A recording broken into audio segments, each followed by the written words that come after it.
अस्सलाम वालेकुम। सियाणे कहते हैं भी जे सोने की छुरी लभ जे ना तो ਉਹਦੇ ਨਾਲ ਢਿੱਡ नहीं पाड़ ਲਈਦਾ। भी भले वक्तां ਦੇ ਵਿੱਚ माँ प्यो को ना अपनी औलाद ਨੂੰ ਦੇਣ ਵਾਸਤੇ ਕੁਛ ਨਹੀਂ ਹੁੰਦਾ, ਪਰ ਉਹ ਟਾਈਮ ਦਿੰਦੇ ਸੀ। ਮੈਂ ਕਹਿੰਦਾ ਦਿਨੇ ਤਾਂ ਇੱਕ ਪਾਸੇ, ਰਾਤ ਨੂੰ ਵੀ ਨਿਆਣਾ ਪਿਓ ਕੋਲੋਂ ਕਹਾਣੀਆਂ ਸੁਣਦਾ ਸੁਣਦਾ, ਮਾਂ ਦੀ ਲੋਰੀ ਸੁਣਦਾ ਸੁਣਦਾ ਸੌਂ ਜਾਂਦਾ ਸੀ।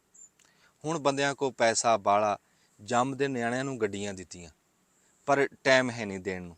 ਅੱਛਾ, ਟਾਈਮ ਤਾਂ ਆਪਦੇ ਕੋਲ ਨਹੀਂ ਸੀ ਦੇਣ ਨੂੰ, ਤੇ ਉਹਦਾ ਗਾਂ ਹੱਲ ਕੀ ਕੀਤਾ ਵੀ ਨਿਆਣੇ ਮਸਰੂਫ ਕਰ ਦੋ।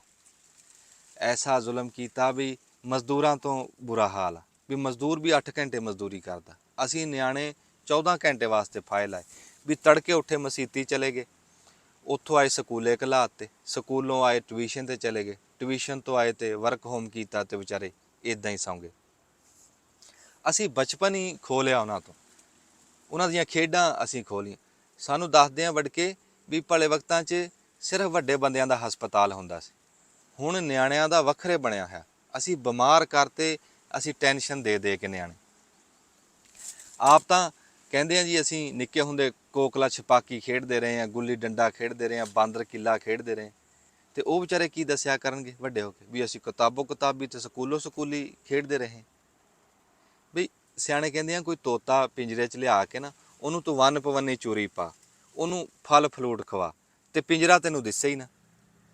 ਵੀ ਇਹ ਕਾਹਦੀ ਤੋਂ ਉਹਦੀ ਖਿਦਮਤ ਕੀਤੀ, ਵੀ ਇਹ ਸਹੂਲਤਾਂ ਕੀ ਕਰਨਗੀਆਂ ਨਿਆਣਿਆਂ ਨੂੰ ਜਦੋਂ ਤੁਸੀਂ ਉਹਨਾਂ ਦੀ ਉਹ ਖੇਡਾਂ ਹੀ ਨਹੀਂ ਖੋਹ ਲਈਆਂ। ਮੈਂ ਕਹਿੰਦਾ ਕੋਈ ਐਸਾ ਨਿਜ਼ਾਮ ਹੋਵੇ ਵੀ ਸਕੂਲ 'ਚ ਕਿਤਾਬਾਂ ਹੋਣ, ਬਸ ਨਿਆਣੇ ਖਾਲੀ ਹੱਥ ਲੁੱਡੀਆਂ ਪਾਉਂਦੇ ਜਾਣ, ਤੇ ਛੁੱਟੀ ਟਾਈਮ ਖਾਲੀ ਹੱਥ ਲੁੱਡੀਆਂ ਪਾਉਂਦੇ ਘਰ ਨੂੰ ਆਉਣ, ਬਾਕੀ ਸਾਰਾ ਟਾਈਮ ਆਪਣਾ ਖੇਡਣ ਕੁੱਦਣ ਤੇ ਫੇਰ ਆ। ਪਰ ਇਦਾਂ ਤਾਂ ਅਸੀਂ ਆਪਣੀ ਨਸਲ ਹੀ ਤਬਾਹ ਕਰ ਲਈ। ਬੰਦੇ ਹੁਣ ਚੌੜੇ ਹੋ ਕੇ ਦੱਸਦੇ ਆ ਜੀ ਮੈਂ ਆਪਣੇ ਨਿਆਣਿਆਂ ਵਾਸਤੇ ਆਹ ਕੀਤਾ, ਚੰਗੇ ਸਕੂਲ 'ਚ ਪੜ੍ਹਾਏ, ਤੇ ਆਹ ਜਾਇਦਾਦ ਛੱਡ ਕੇ ਚੱਲਾਂ ਮੈਂ, ਆਹ ਕਰਕੇ। ਬਾਬਾ ਤੂੰ ਟਾਈਮ ਹੀ ਨਹੀਂ ਦੇ ਸਕਿਆ, ਤੂੰ ਕੀ ਦਿੱਤਾ?